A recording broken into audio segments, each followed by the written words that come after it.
Welcome to the Growingupbananas podcast, where we dissect the perks and tribulations of being bananas. It's hard being yellow when I feel so white.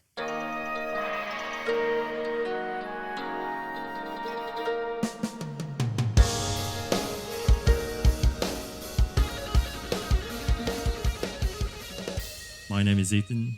Maxine is sitting next to me, and in many ways, I'm sitting next to her. What do we have in store today? So today we're discussing the dumbest thing we've ever bought.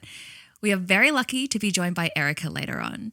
Erika is a talented and deep-thinking woman who shares an incredible story with us. Let's get into it. Before we get started, this episode is brought to you thanks to Ronin Grooming.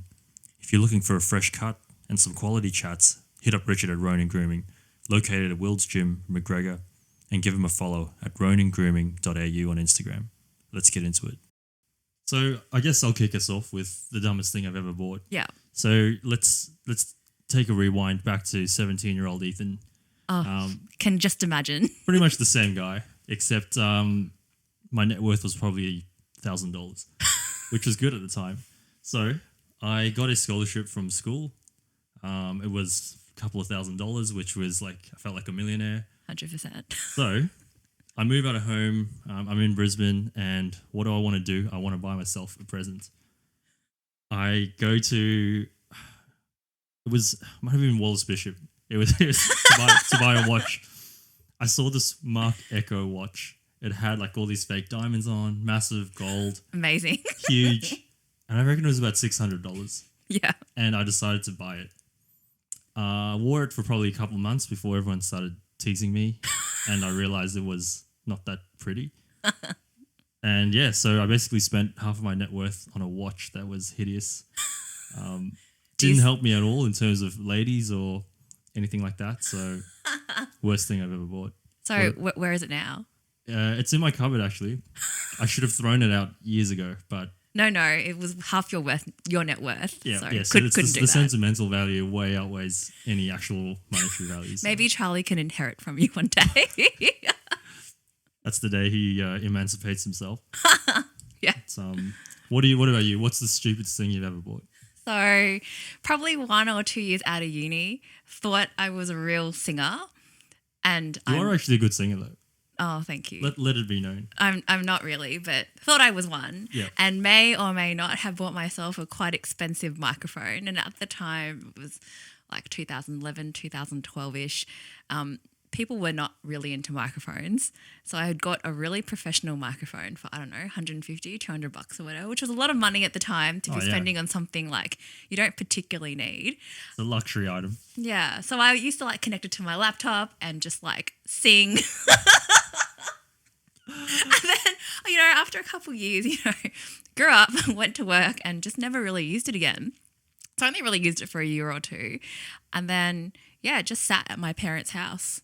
So have you had any use for it since then? So yes, funny thing is, once COVID hit, I was like, maybe you can use my microphone now. Maybe I can brush off the dirt and start to use it. So now in all my meetings from home, I just plug it in and I have really good audio quality. So recently in all my Teams meetings, people are like, wow, your sound quality is really good. And I'm like, yeah, I don't know why. I'm just like using the laptop microphone. And then I just hide the microphone on the side away from my webcam, just out of sight so people can't see. That's great. So yeah, now it's 100% use. It's Yeah, great. well, I mean, in the Teams meetings, at least you're gonna have some clarity of voice, and everyone's gonna hear you. So. No pop filter though, so people can hear. And then you've probably also got the light. No the light. selfie light as well. I'm like, Maxine, you sound and look great in the Teams meeting. Yeah, do you like my studio? No, I really need to buy a light. The lighting is not very good. So yeah, that's next. I'll just be like, oh, that's the natural sunlight, don't you know? Yeah. So, it's seems to be quite a handy purchase in the end. Yeah, really great in the end. Just collected dust for maybe 8 years or so. And people did ask me why I had a professional microphone, but So were you recording at any stage, or was this just for yourself? May or may not have been just for myself. May or may not have gone anywhere. So that blue Yeti, Sam, obviously the other banana on the shirt and the logo. Banana. Yeah. He has one too. And he'll probably not enjoy me saying this, but he bought it to practice his singing. And did that go anywhere. I don't think the singing improved at all, but again, at least he had the microphone, so That's true. it's part of the journey. Yeah, that's true. Anyway, let's get Erika on. As Maxine said, a very deep thinking woman, so I'm looking forward to having a chat with her. Yeah, awesome. Love to have her on. Thanks.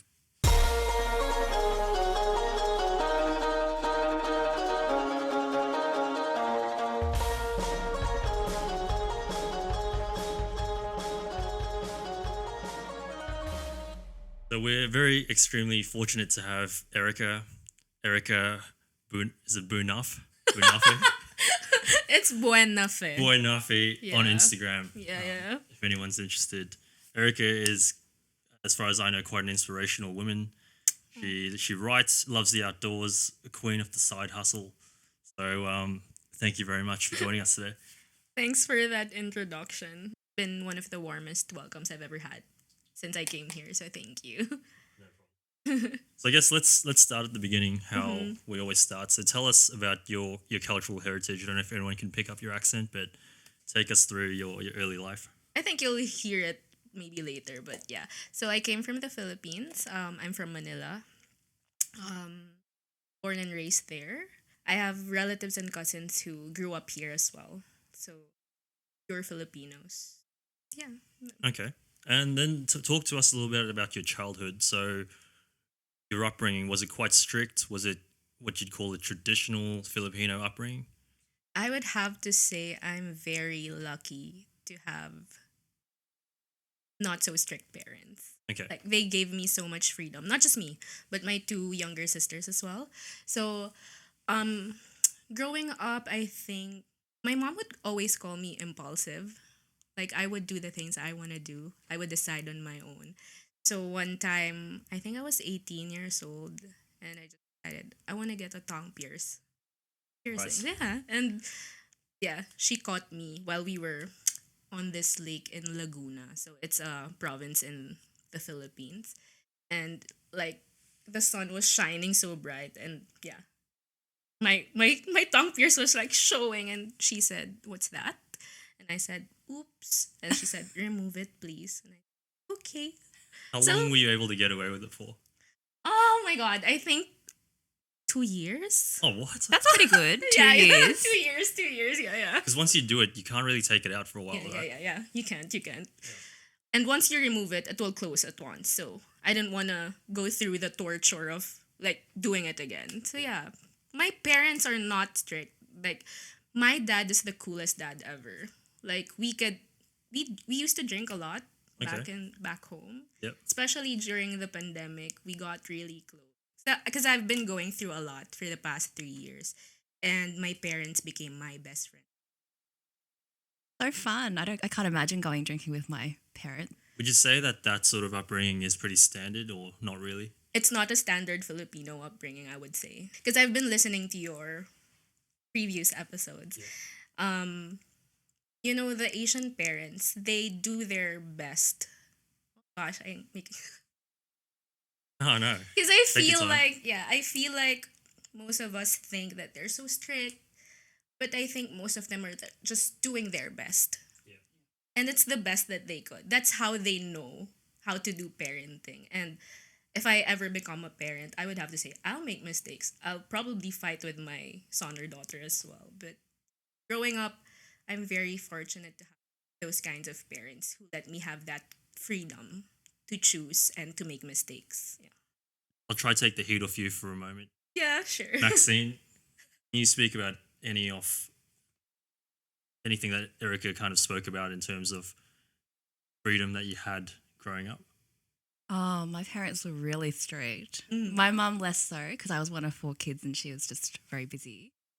My dad was extremely strict. So, yeah, he put trackers on my laptop, had to track my phone. I'm so fortunate my God. dad's just technologically retarded. Use the word. But My dad was certainly very into IT. He has a PhD in it, and so he would put all these trackers on me, and then yeah, it was crazy. So we won't talk too much about that then, but I guess one day if you're fortunate to have a family, what sort of style would you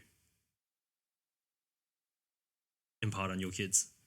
Strictness or what Erika has been able to. Feel like Erika's parents. Because, like, even if you put all these rules on your kids, like, I'd sneak out of the house, like, it doesn't matter. Like, they'll do what they want to do in the end anyway. And so I feel like it's just better if you tell there's an open relationship there and you just let them do what they want. Because at the end of the day, they'll just go and do it. So at least then you'll know. I remember my mom once told me that once you go out of this house, I don't know what you'll be doing anymore. I Yeah. don't know who you'll be with.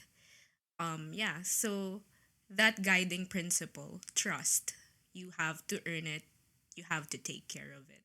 And I think growing up like that, I would do the same for my kids.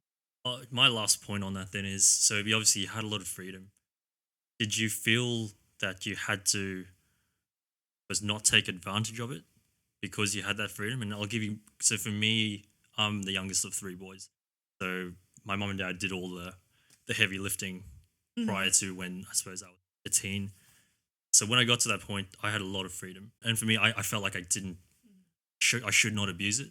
I should really, every now and then you're a kid, you overstep the line, but I felt a responsibility not to abuse it.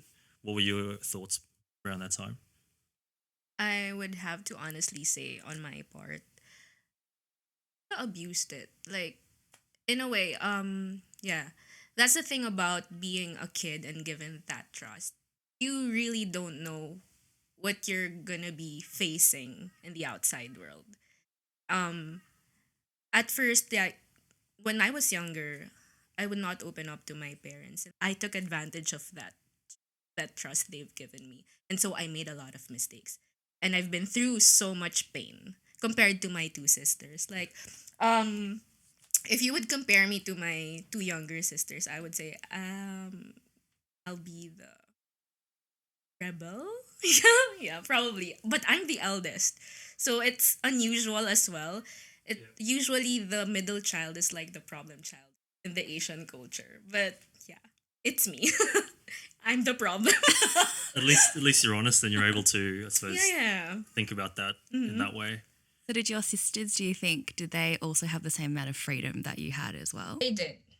But they're good girls. I would have to say that. I'm just very adventurous compared to my two other sisters. But I have so much respect for those two as well because even if I'm the eldest, we're super close. They're also my besties. Like I could say anything and everything to them. My youngest sister, who's the age of 25, so she studied psychology and she's a registered psychometrician back home. So when I was going through a lot for the past 3 years, she was the one guiding me through everything. And when I would have like panic attacks or like anxiety attacks, I would text her or call her and said, I'm feeling this way. I can't breathe. My ears are numb. It's like, sis, breathe. Just breathe. Like, um, massage your temples and all that. That's a panic attack. You have to get through this. You'll get through this. So, yeah. It's nice to have someone in the family who's qualified and who also knows you and cares about you to do that. Let's maybe touch on that a little bit later, how you got to that point. But on family, so with most Asian families, being family oriented is very important. I'd assume, especially with the Filipinos. Was that something that quite important for you guys? That close knit group. Yes, it's very important to us. And I truly appreciate it in our Filipino culture. Um, like what I've said previously, my family is kind of different. So we're more liberated, we have more freedom compared to others. But in general, Filipinos are very, very family oriented. So Christmases, holidays, New Year's, like you have to spend it both sides of the family. I guess in all Yeah. Asian countries, yeah. Were you guys religious growing up? I studied in an all girls private Catholic school. We were religious, but that's another thing about my parents. They never pushed us to like go to church on Sunday. Come with us. Yeah. We have to go. You have to wake up this early. No. They're not like that. So for my case, I was able to explore other religions, like study on them, philosophy side. But yeah, I really recognize myself or define myself more as a Christian rather than a Catholic. I feel like that's where I'm headed. Or Only reason why I ask is because I think I've seen a few quotes come up. So Yeah, yeah, and yeah. a lot of the Filipinos that I know are quite devout. Mhm. Probably a gross generalization. Uh, we are actually the largest Catholic country in all of Asia. Like predominantly around. Not a gross generalization. Not a, yeah. It's on my research actually. So I was making this research for uni. Yeah. About women's rights, and because divorce and abortion is not legal in the Philippines. Abortion is considered a crime in the Philippines still. So I was making a paper about that, and yeah, I think it's around 70%. 70% of us are Catholics because we were invaded by the Spaniards for 300 plus years, I think. So yeah, it's definitely the influence that they left with us. So I don't know about you, Maxine, but growing up in South Africa, but then also in Australia, religion is a very, I'd say it's not a very commonly spoken about topic, and it's not really that important, I think, to most everyday Australians. I don't know if that's what you sort of experienced as well. Yeah, I mean, personally, I'm not very religious, and my family not very religious either. Only after my mum is Korean, and only after my grandfather passed away, my grandmother became very strongly Christian and made a lot of friends that way, especially because I live in the US and it was like difficult to make friends. And then, yeah, my dad's side, my grandmother was very strong Christian, and then she married my grandfather, and then she became very strong Buddhist. But she never really pushed it on anybody else, and like we didn't really do anything with it. So yeah. Because I find that I like your point there where you say when she just needs to kind of like meet people and find a community, find a church. Yeah. And it usually That's works. true. Yeah. Yeah. And it's nice. Like they You're kind of, accepted and yeah, you're it's going like to have a a nice similar type of mindset. Yeah. But like going back to your parents not really pushing you to go to church or anything, did they themselves go? Or were they quite religious themselves? They're not. They're not really religious, but they do pray a lot. They've instilled in us. We have I have this thing about my faith that I don't need to practice anything everyone's practicing as long as I know that I have a relationship with my creator. So I'm saying creator just so everybody else could identify with me. I don't want to say God, I don't want to say this and that. Just my creator, a higher being. So I have that relationship with God. And my dad is treats the Bible as a book, just like any other book. So he's read it many times already, and that's just it. They don't really go to church a lot, but I would have to say they're the most perfect people I know. Like for me, like I look up to them so much in such a way that they're so imperfect that for me they're perfect. Like I don't have they're not judgy people. They're so kind to everyone. My mom has the biggest heart for everyone. So you don't need to be like a Christian or a Catholic to be a good person. And that's what they've taught me growing up. Even if I studied in an all girls Catholic school. So yeah. Well, there's obviously a lot of respect and admiration for your parents, which Yes. is lovely to hear. So I guess, yeah, picking the timeline back up. So school then, so all girls private Catholic school. What was the experience like? So obviously from a racial perspective, would have been Asian. Yeah. What was your experience like in school? Did you enjoy school? I did. Like most of my best friends, we grew up together. Most of them are my friends for more than half of my life already, and I met them through my school. So yeah, there are a lot of very influential, like daughters of influential people in my school, but you'll never really see them as such. Like they're very humble people, very down to earth people. Um, I would have to say like when it comes to like your standing, if you're from a middle class or lower class, it would affect you as a kid. Growing up, we weren't always well off. Like my parents were sometimes financially unstable and all that.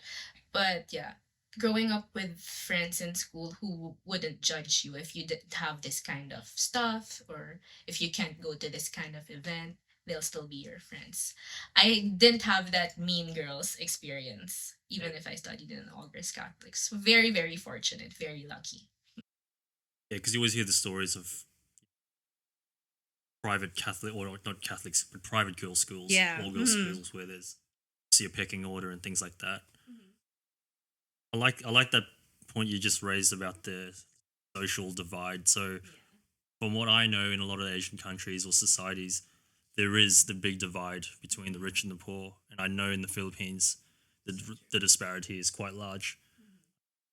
Did you notice that? And like you said, it didn't really affect your friends and your school, but did you notice that growing up?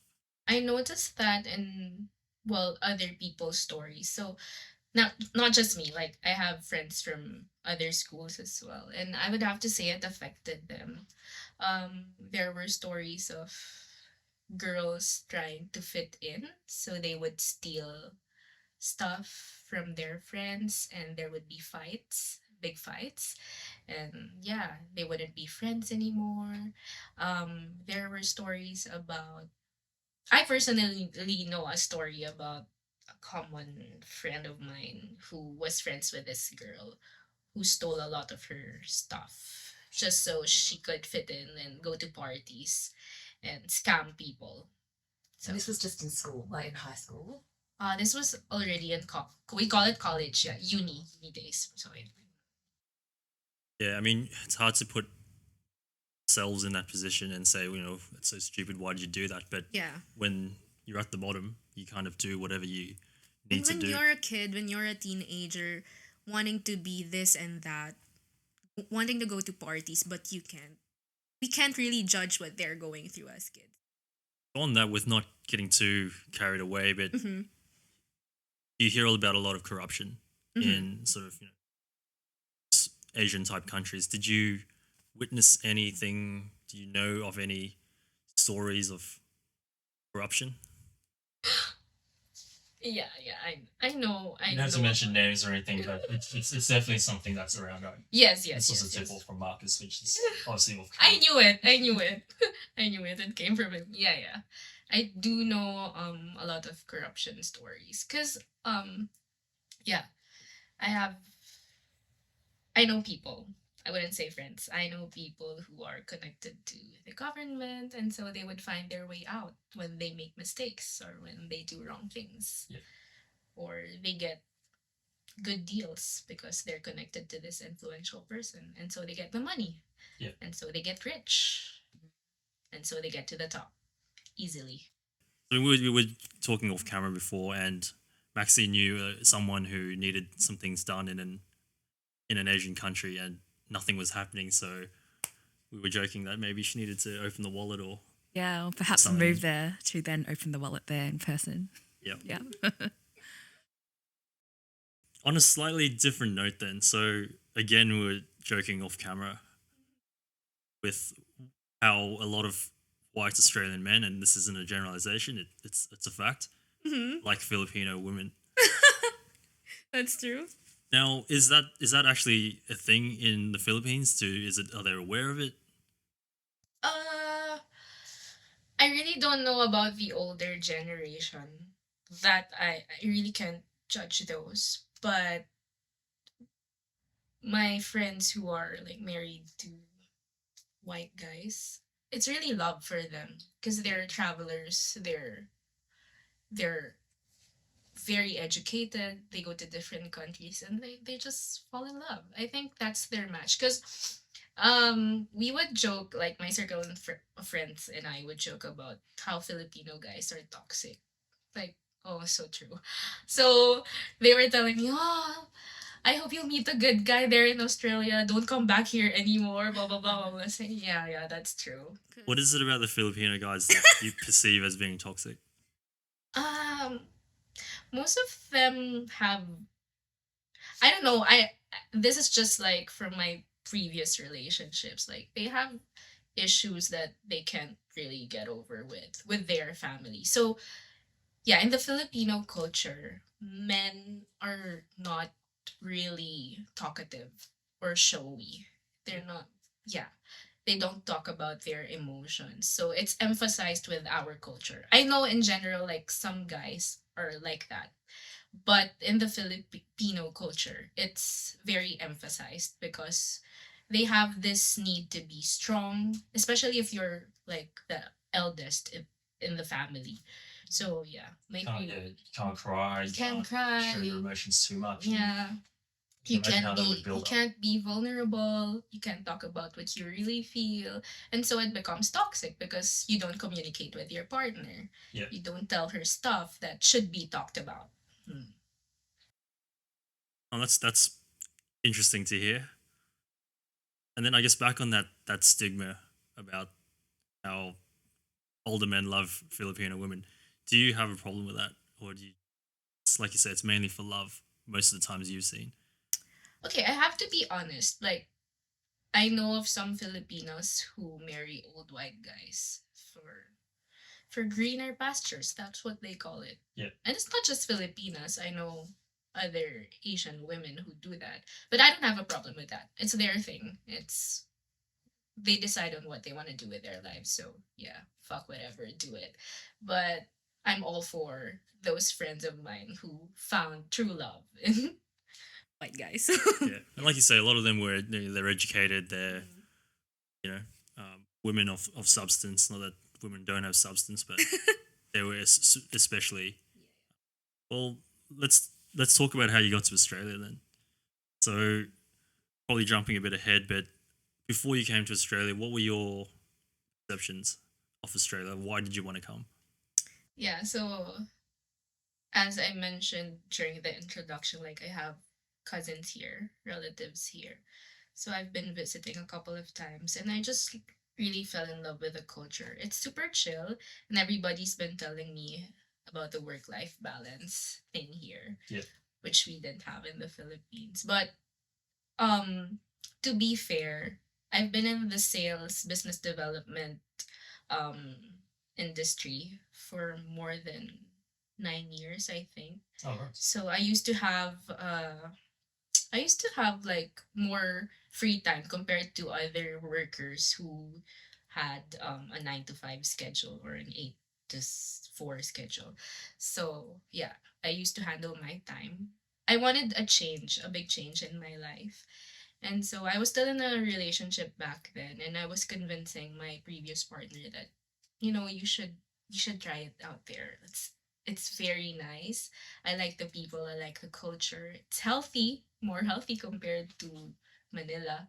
And so yeah, I asked him we should do a vacation. Like we should do a vacation in Melbourne.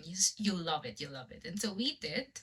And yeah, he did love it, but unfortunately there were a lot of things going on already that I didn't know of.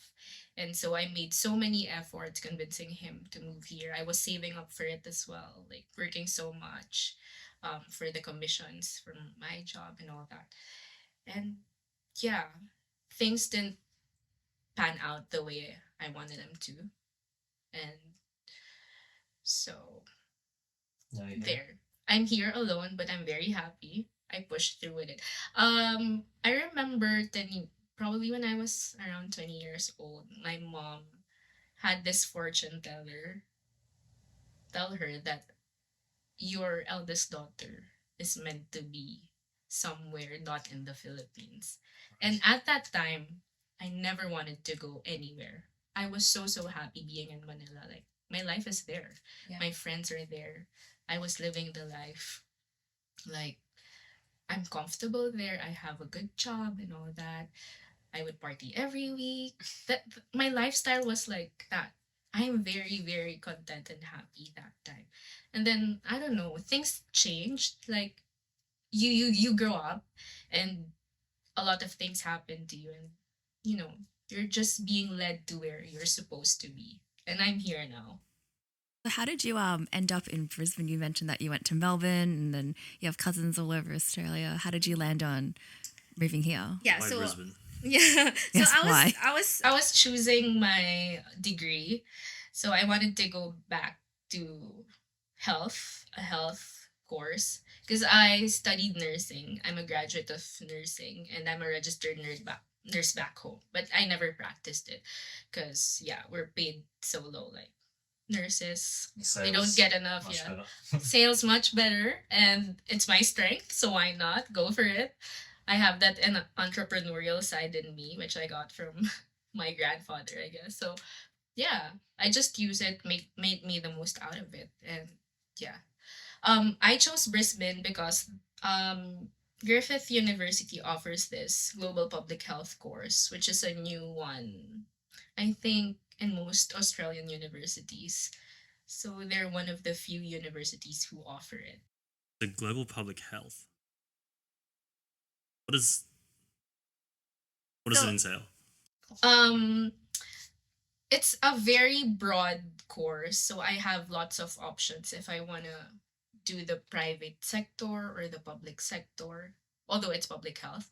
But yeah, it covers everything like digital health, maternal health, global maternal health, international public health practice. Like I have a lot of options of how I can be of service to other people. So it's not about me anymore. Like I came to that point in my life where I want to turn things around. I want to be able to help in my own little way by using what I have, my strengths, my capabilities. Like when when you're growing older, you get to recognize anymore what you're good at and what you're not good at. Yeah. So I'm not good at the practical stuff like nursing, like doing IVs and all that. I can't.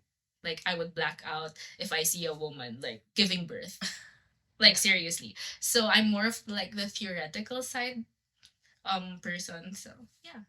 Why did you study nursing then? Oh yeah, good question. So back then, nursing is such a popular course in the Philippines, and even now, it never really dwindles like the demand for nurses in Yeah. the Philippines. So everyone like does it. But yeah, my parents wanted it for me, and so I think that's one of the things that made me a little sad about them making a decision for me.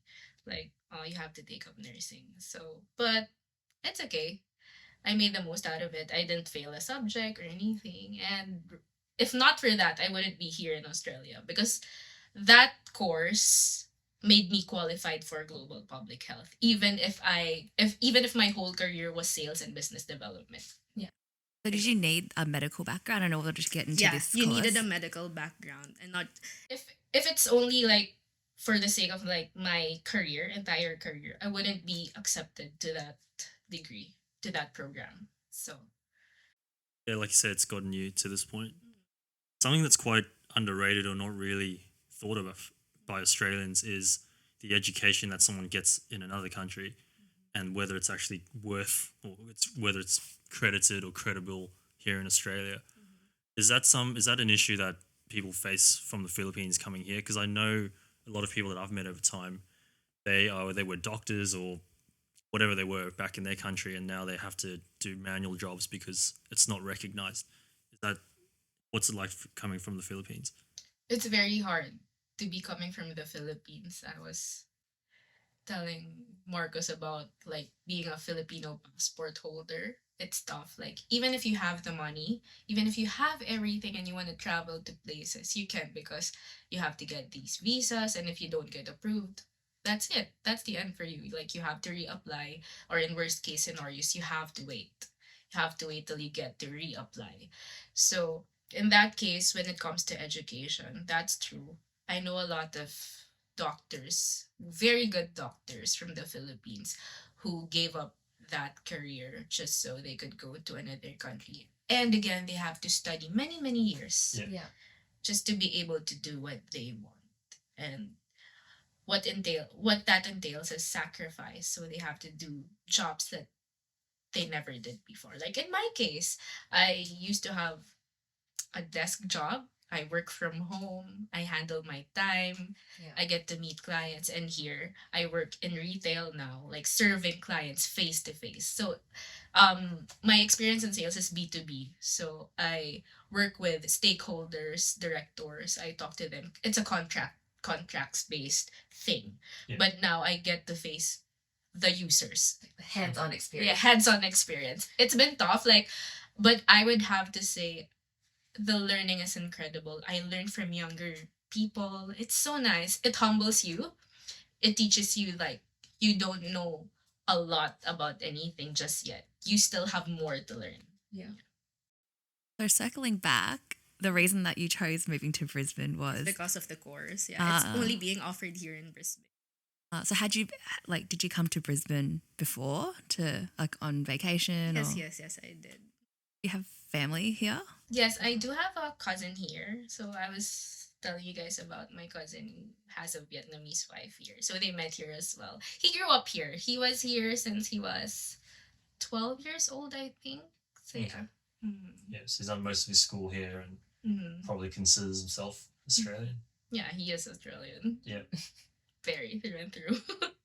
So then, yeah, my last thing about you coming to Australia. So we've sort of spoken about the expectations. You've been here before. You liked the lifestyle. How easy was it to actually get here then? It's like you said, the passport is tricky. How easy is it for someone like you to come in Australia? Oh gosh. For me it was super easy. Like my story is kind of different from others. I just decided like the whole process took me only 3 months, I think. Just 3 months because I have to get all these documents, my transcript of records, birth certificate, financial documents, proof of, your capability to pay and live here and all that stuff.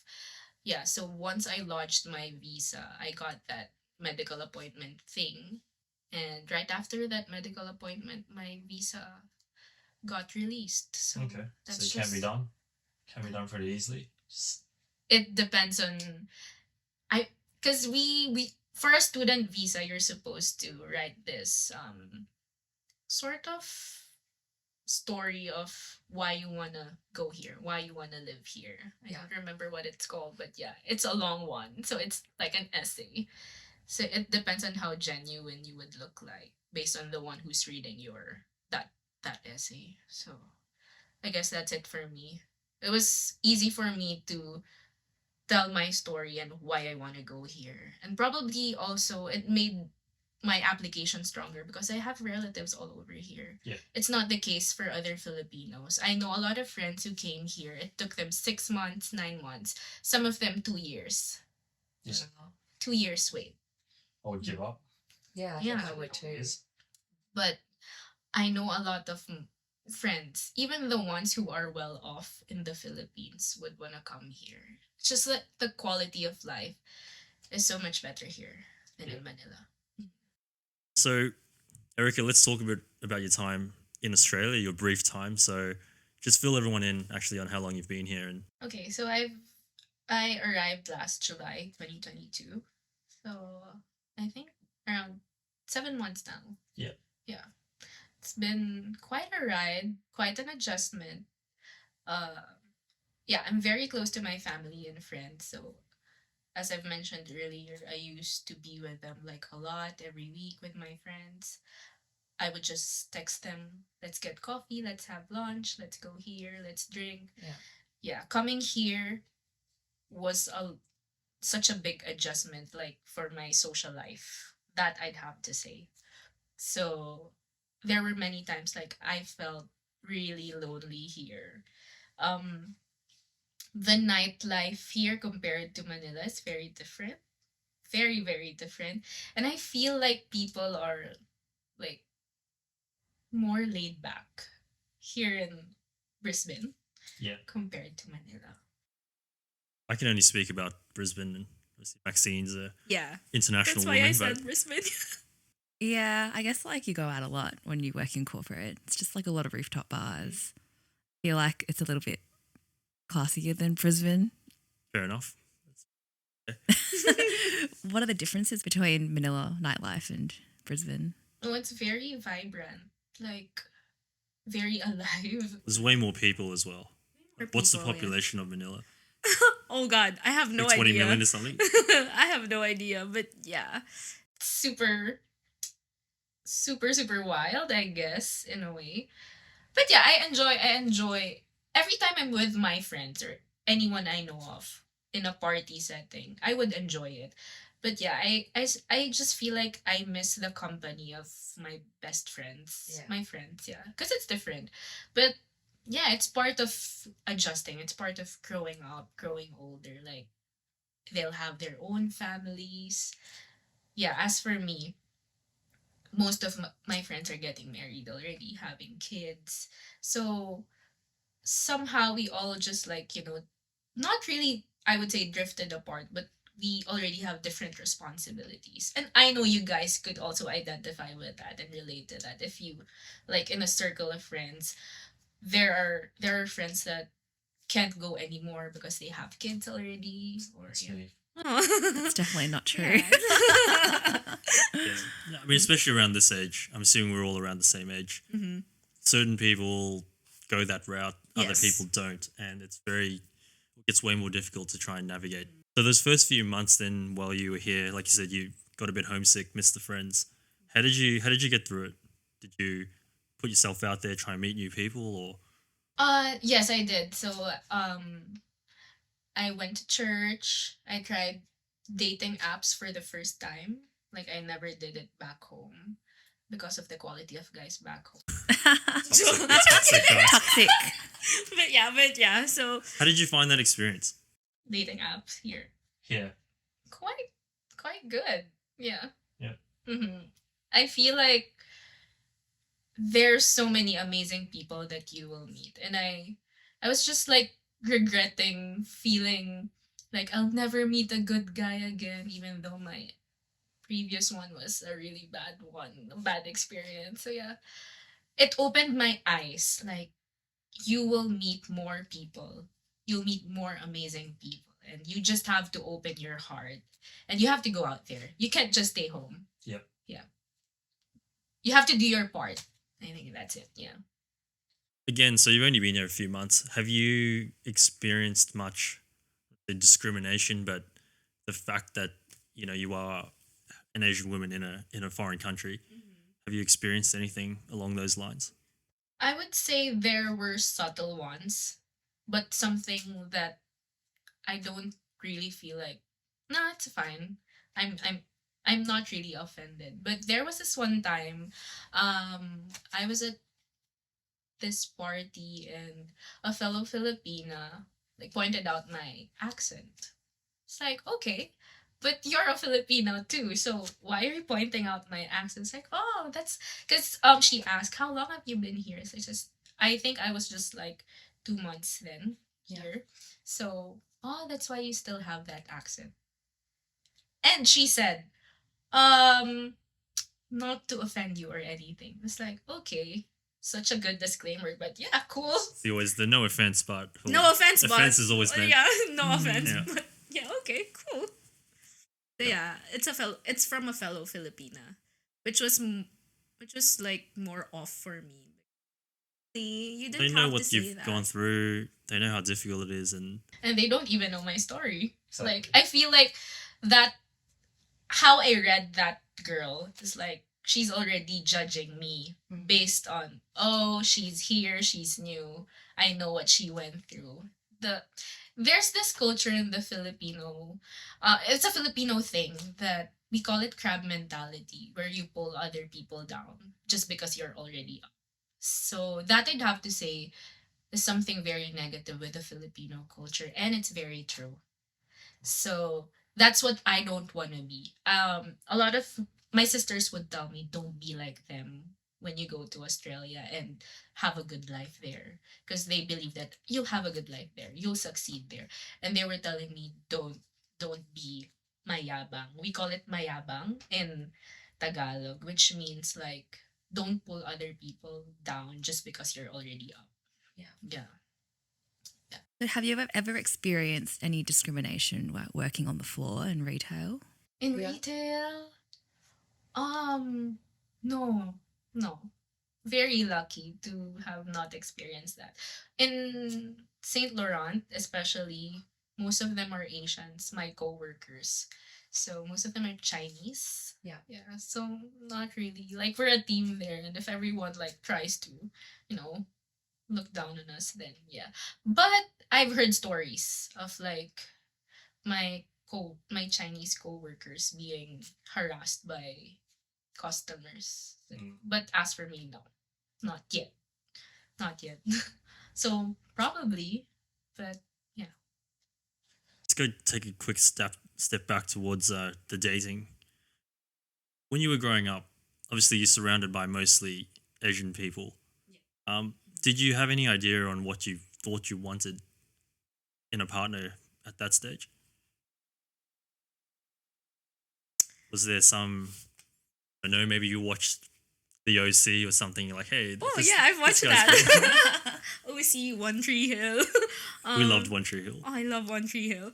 I Yeah, I would say I did have an idea on what I wanted in a partner, but it constantly changed, especially when I got into relationships. Like, I would discover so much about what I wanted in a partner. And even right now, I still do. Like, okay, these are my non negotiables. These are okay, we can work things out. Like, we can work on this stuff. So, yeah. I feel like now maybe you also know what you don't want. I do. More than what I want, I think I do know what I don't want. I'm sure everyone's interested to know, and we won't go too deep into it, but Mhm. you said earlier on that your sister was someone you could really lean on during a tough time. Was that because of a relationship?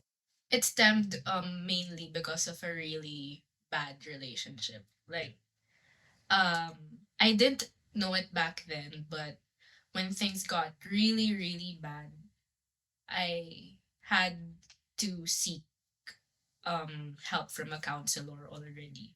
And so this counselor told me that I went through a very abusive relationship. So emotional abuse and yeah, Okay. things like that. Yeah. And so I told my sister about what the counselor said and she said that, well, I still don't have that capacity to really assess your situation, but your counselor's right. Like, that's true. Yeah. Yeah. I suppose it must have been very difficult for her as well, not just because someone who needed help, but because you guys were best friends. It was tough for her. I would there was there were moments that I would just like go to their bed and hug them and just cry to them early in the morning before they go to work. And I think those were, even though they were bad moments, for me they are core memories because it really strengthened our relationship. Like, Yeah. yeah, yeah, my sisters. It was hard for that sister of mine, the youngest one, because she knew that she could help me, but there was this bias because I'm her sister. So she can't really be objective because she'll want to protect me. Yeah, of course. Hmm. Then, like I said, we don't go too deep in it, but how did you get yourself out of it? It's more for if someone else is in a similar situation. How do you break away? And is it just do it one day? Gosh. It's It sounds like there was a bit of a cycle and you're getting the help and then it's still going on. Again, I'm just yes. going off what I'm hearing. It's very difficult, but thanks for giving me the opportunity to like put it out there. I would really want to help women dealing with this because a lot of us tend to believe that abuse is only physical abuse, rape, these kinds of things. But when you're with someone, you tend to be really blinded. This previous relationship made me realize that a lot of things about myself as well. Like, I was really broken when I entered that relationship. And so it continued. Like, I wasn't ready for that relationship. And then he came into my life and we think we were in love. which I think we were in love, but yeah, we were both broken people who entered a relationship when we weren't really fully healed from the past, especially him. So that's something, I don't want to blame. I don't want any blame game anymore. I had my fair share of mistakes as well in the relationship, but it's mostly because as well, like, it came from him. He triggered everything bad in me. Like, he shed lights on those parts of me that I never knew was there. And Yeah. so yeah, it was like a fight in my mind and his mind as well. And then yeah, it just burst into something really bad. Really, really bad. To your point before, you say love is blind. I think it's more so you're blind when you're in love, because sometimes you're just oblivious to very obvious things that other people can maybe see, but the time you love the relationship, you think it's everything you wanted, and You think it's worth saving because you've already invested so much time, so much effort. You've been through so many places already. Yeah. Yeah, that relationship was around 6 years, Okay. and we were friends since high school. We were 15 years old. Yeah. So I knew a lot of his ex-girlfriends. We were such good friends. And that's why when that relationship ended, I felt really, really down because I felt betrayed not just by my lover, but by my friend and my family. I treated him like my family, which was the worst part of it all. But yeah, I had to let go because it was already affecting me and the people around me. a lot of investment of time. You don't want to look back and say, "Oh well, I could have not been with him and had so much fun." But it's I time. know. It's a big part of your life, an important part of your life as well. If I could turn back time, or if here's what I have to say to women. It's true what our mothers or our grandmothers would say. Don't follow your heart. Don't follow your heart. Yeah, I mean, a lot of I used to be, what I said earlier, right? My mom would say I'm very impulsive, so I just go with the flow. I do this and I do that. But growing going through that relationship, I would have to say, think before you act. Think Sing before Maxine. yeah. Yeah. Think before you act. Like, think before doing anything. Think before, feeling these things. I mean, feelings will always be there, but use your mind more than your heart. Let's lighten it up a little Yeah. bit. So obviously you're a busy lady. We joked about it before, but I think it's true. You're got a lot of side hustles going on. How do you actually manage everything? And is it a conscious effort to try and do as much as you can while you can? I would have to say it's the latter. Yeah, conscious effort to do as much as I can. Well, I can. I've always been this type of person. Like, I would have to say that probably I get quite bored easily. Yeah. And so I want to do and try new things. And yeah, if I'm not good at it, then that's fine. I'll go to the next. But it's so good trying out new stuff because you get to discover a lot more about yourself. So I'm more of this kind of person who's into variety than sticking to one passion. What types of things have you been trying lately or Yeah. before? Oh yeah, so before okay, fun fact about me. So before coming here, like after my really bad relationship, I bought a car even if I had really bad driving anxiety because I want to get over that fear. Yeah. Yeah, and those are the things that I would just like do even if I know I'm not going to be good at driving. But yes, I will try this because I want to say, "Oh, I can drive." Even if I only drive if it's really, really needed. So yeah, those kinds of things. Um, yeah. What else? I used to have a clothing line, a t-shirt clothing line, statement t-shirt. So yeah, it was successful for around 4 to 5 years, I think. Okay. I was like in my early 20s back then, but I used to do that a lot even back in college. But yeah, I was busy with school. So yeah, what else? Right now I'm trying to go to the gym a lot. Something I've been lazy before. Yeah, because I think we can all fitness relate to that. fitness is something that um we were not so used to back in Manila. We're more of like the party lifestyle, which is why I wanted to move here because I wanted healthier lifestyle. And how, and like you say, you started gym. How's it going? You enjoying the change of? I'm super enjoying it. Maybe because my mindset is like also there. Like I'm now committed to, and I can feel the effects. Like yeah, you just grow older and tell yourself, you know what, you have to have a change of, of everything. Like you have to improve. You can't just settle for this kind of life. You have to keep moving forward. You have to keep going, or else you'll get stuck there. I mean, everybody's moving on and you're still there. Yeah. Like, what the fuck? Like, go ahead, improve your life. Do whatever you can while you can. Just like what Ethan said. Do you think you get much of that from your parents in terms of wanting to? I don't want to say you're dabbling in different stuff, but you're trying to improve yourself. Do you get any much of that from your parents? No. No. This is just me. This is just my personality, yeah. Easy. My parents are very chill people. Yeah, they're very chill. Well, my dad, yeah, when he was younger, probably. But my mom is like the goody goody, so. Okay. Well, I'm sitting here with probably the queens of karaoke. Sources tell me. So I hear you quite enjoy a bit of singing. Obviously, you said your dad was a musician.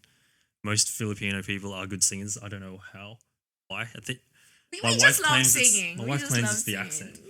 I was like, there's got to be more than just an accent. It's all that practice at karaoke, surely. Yeah, so you enjoy a little bit of karaoke. A lot.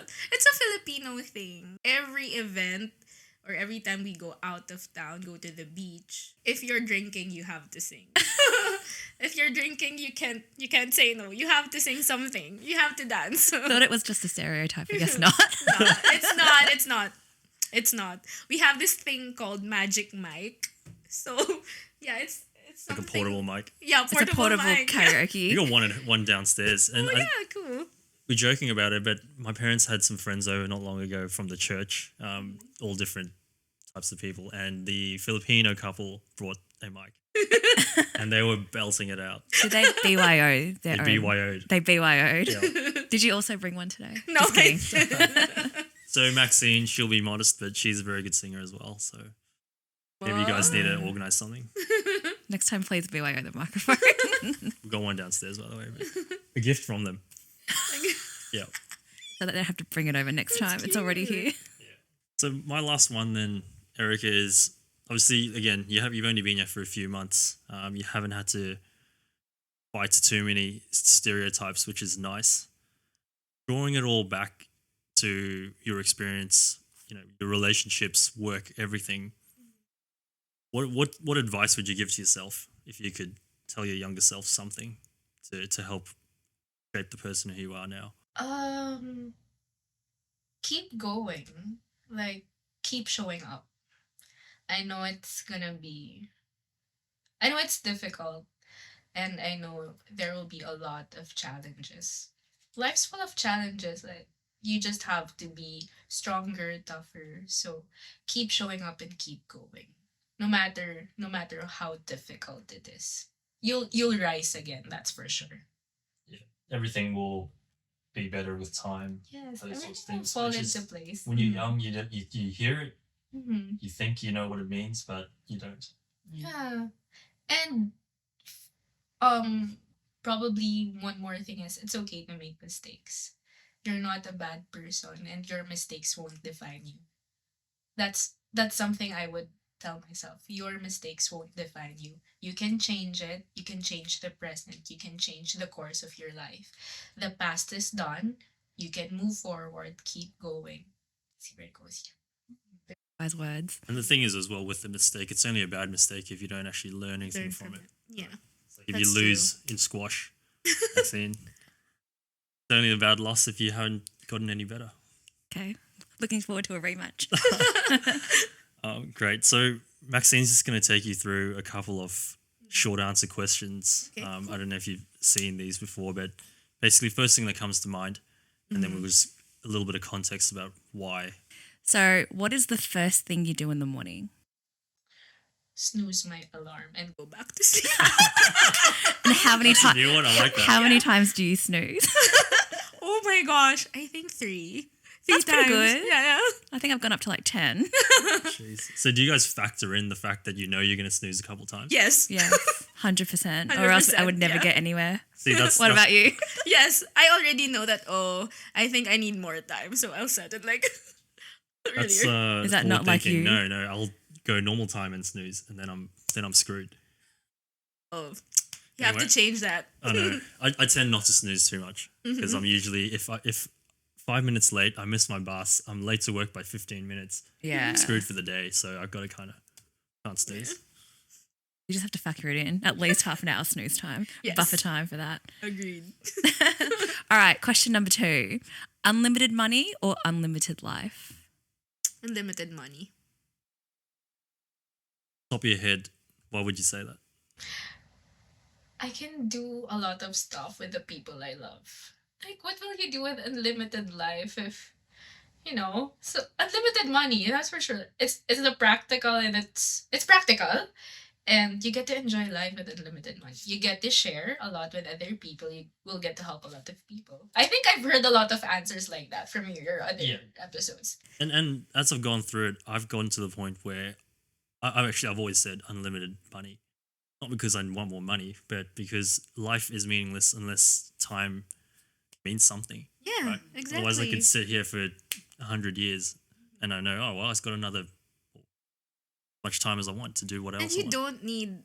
I'm a believer that you don't need a long life. You just need a full life. Like if you've lived life to the fullest, then you're all good. I think I'm the same. Maxine, seeing as you're never coming back, I want to hear your questions too, or your answers too. So I have unlimited, to ask you guys. Yeah. Are you guys afraid to die? that's coming up. Oh, Oh, is it? I haven't read the Somehow. questions. oh really? Let's start first. So with you, unlimited money or unlimited life? I think unlimited money as well. It's not as meaningful if you have an unlimited life. That's the way I thought about it. Have you guys seen that meme where it's like, you can like, would you choose to be poor or would you choose to be rich? I choose to be rich because then I can be crying on my yacht or like crying in my Ferrari. So true. So true. Physical strength or mental strength? Mental, definitely. Well, because what if if- you have the mental will, you can train your mind to have the physical strength. Yeah. What I think I should change it to is you're either Stephen Hawking, Okay. so unlimited mental power, Uh-huh. Oh. zero physical strength, Ooh, cool. Uh-huh. or you're someone else who's the opposite, so an Adonis, but thick as toothpaste. See, Thick as toothpaste. Thick as Yeah, toothpaste. Nailed that one. I know what you would say for this question, so we can go. Giving gifts or receiving? Giving. Yeah, I think I'm the same. What about you, Ethan? Receiving. Classic. Okay, I'll go to the All next. good. What is it about giving gifts that you guys like? Is it the gesture? Is it because you feel like you can put someone else first? Have you guys thought about why you like giving? I grew up in a family where it's sort of like a thing that we do, especially during Christmas. So, okay, I would say tradition. Like, we love giving gifts. And I love the feeling of being able to make someone happy, even if it's just like a simple note or a simple stuff. So, yeah. What about you, Maxine? I think the same. I mean, it's always nice to receive gifts. I would never say no. Yeah, same. But it's just, yeah. My mum always gave a lot. Like, I feel, I don't know, nice when you do something nice for somebody or give someone something. Yeah, true. I think it's because I'm the youngest, so I'm always used to Yeah. getting. For context, I'm the oldest. There's got to be some correlation here. No. All right. Next question. Would you be friends with yourself? Definitely. I'm a good friend.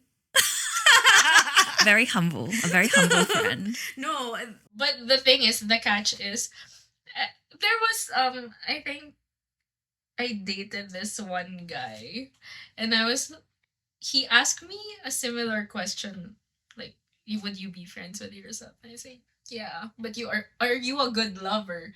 And I wasn't able to answer. It's like, oh shit, am I? So yeah. Yeah, I'm definitely a good friend, but I'm not so sure if I'm a good girlfriend. So, yeah. Yeah, I mean, there's a big difference, right? yeah, there's a big Massive difference. Yeah. And you're very humble. Maxine, would you be friends with yourself? I don't know. I'd be like, this girl's so sassy. I hate her. At least you're honest. Yeah. Don't know. I feel like it'd be really annoying. All right, next question. Sleep in or midday nap? Sleep in. Yeah. I think you guys I don't debunked know. this one a few minutes ago. No. Ha ha ha. Very funny. I love both. I just love Both? sleeping. Yeah. Feel like a sleep in as well. What about you? Midday nap. You don't snooze. Because you don't snooze. Probably. Yeah. I love sleeping when the sun's up for whatever reason. Really? I feel like if I sleep in the middle of the day, will it be 3 hours? Will it be 1 hour? Will it be 8 hours? That's the I issue. don't know. It's a sleep roulette. So many people complain like, "Oh, I can't sleep in because the sun's up." I'm like, "Well, get curtains." But It's so true. also, I love sleeping when the sun's up. So I don't know, maybe I'm some sort of vampire. I don't know. All right, next question. If you received an envelope with the date of your death in it, would you open it up? No. Why not? I don't want it to affect how I will live my life. Yeah. I still want to do my life the way I want to do it. Not because I'm influenced by the fact that, oh, I'm going to die. So Yeah. I have to. What if the note said you were dying in a week? And I opened it and I No, and you could have opened it and you could have enjoyed your last week.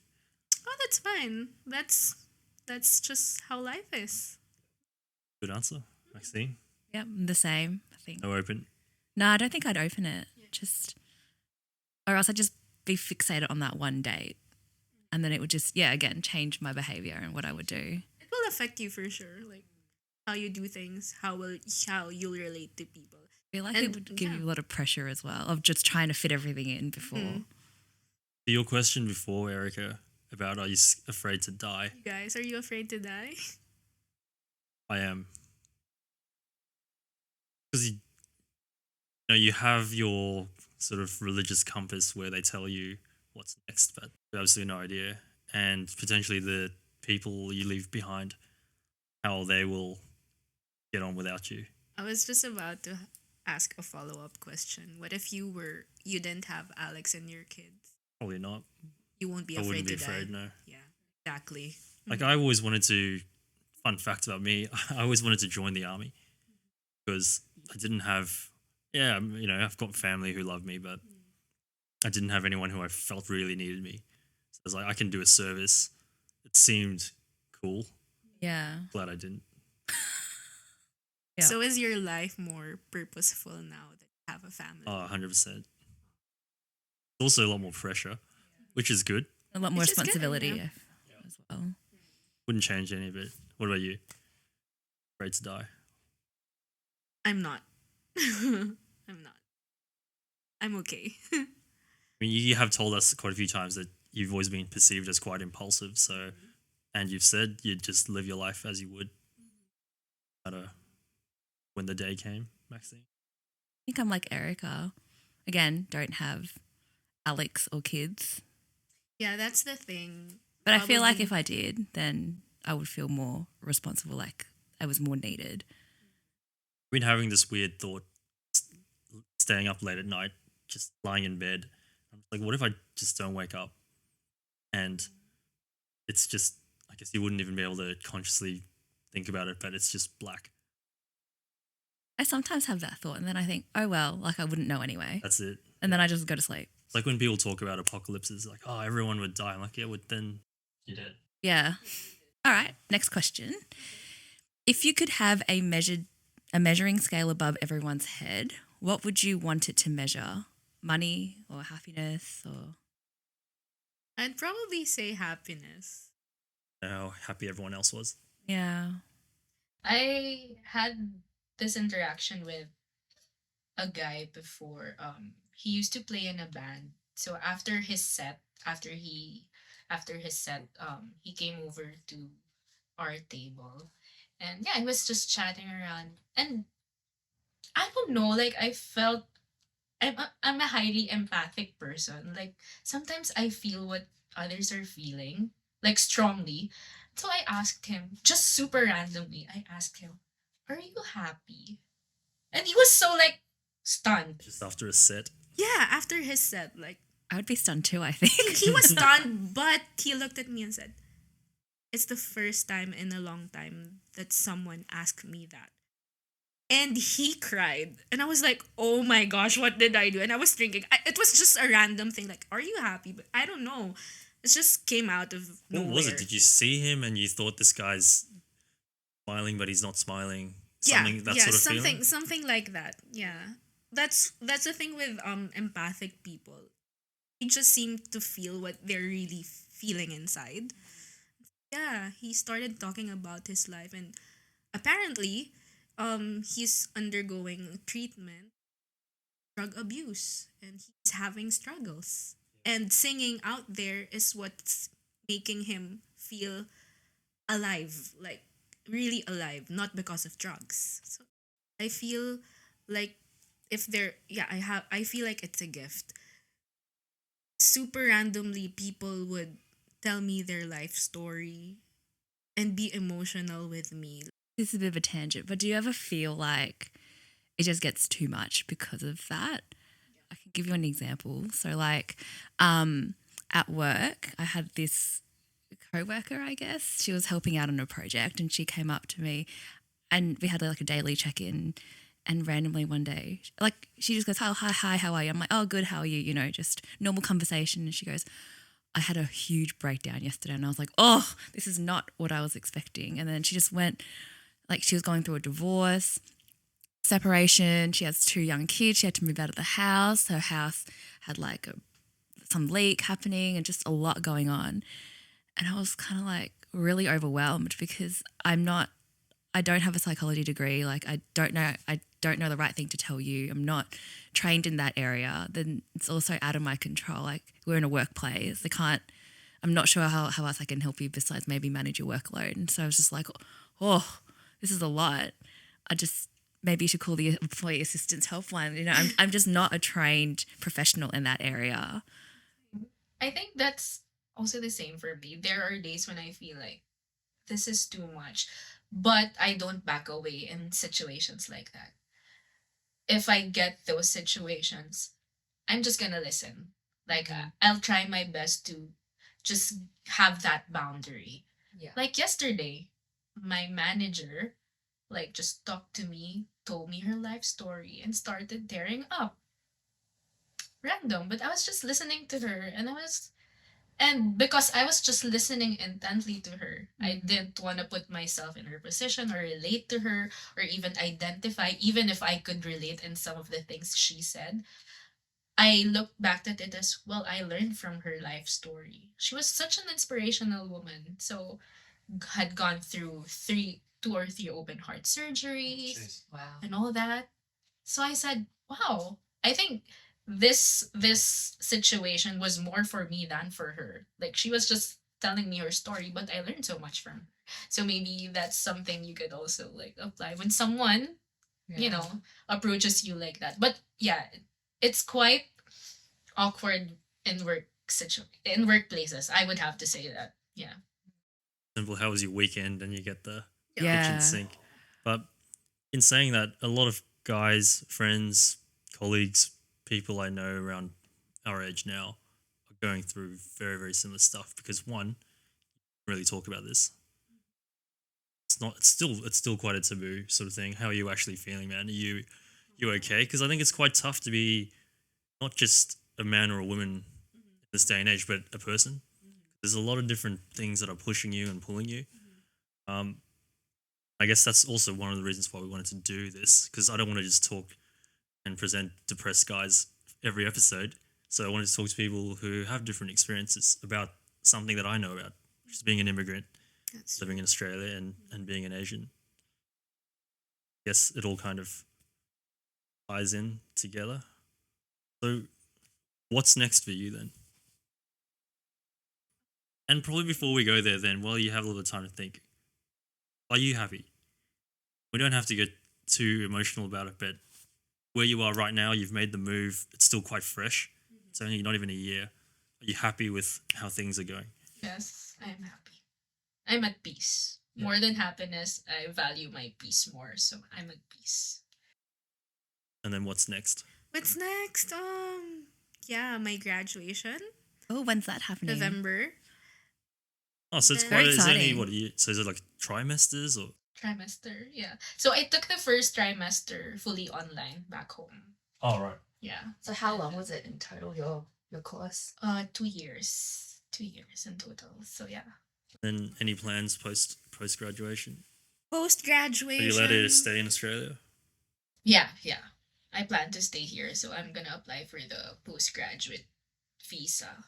And yeah, see where it goes from there. I'm just taking it one day at a time, just like always. Do you think you want to stay in Brisbane or no real plans except just to stay in Australia for now? Oh gosh, that's tough. Big question. Yeah, good question. I'm not sure. I'm not really sure wherever the opportunities will take me. Then let's see, let's see. But yeah, what's next? I'm not really sure. I don't know. But yeah, one day at a time. Is there anything you want to shout out to anyone who's listening? So you've got your writing side. I think you have a photography page as well. Yeah, I do. So those two side passions at the moment that you're filling your time with as well. I guess before we wrap it up, what sort of writing do you do? More of the inspirational stuff and the like encouraging people to be raw. Yep. Like and authentic with their feelings, honest. Because we live in a world now where like here, lots of podcasts you can listen to, lots of people showing their other side. Yep. But to be really, really honest, I don't wanna like offend anyone, but I still think that if you want to connect to people, you just have to really, really go through the layers and listen to what they're not saying. So that's more important. And you only get to do that when you interact with them behind the cameras. Yeah, quality time and all that. But yeah. Yep. Mm-hmm. Well, Thanks a lot for your time. We really thanks. got to learn a lot about you, and hopefully it was somewhat therapeutic to talk about yourself for a little bit, reflect, and thanks to Maxine as well for filling in. Thanks, Maxine. Thanks for having me. You were amazing. Let's get the microphone out. Let's get some karaoke going. Yes, Let's please. do it. Thanks. All right, thank you. Peace.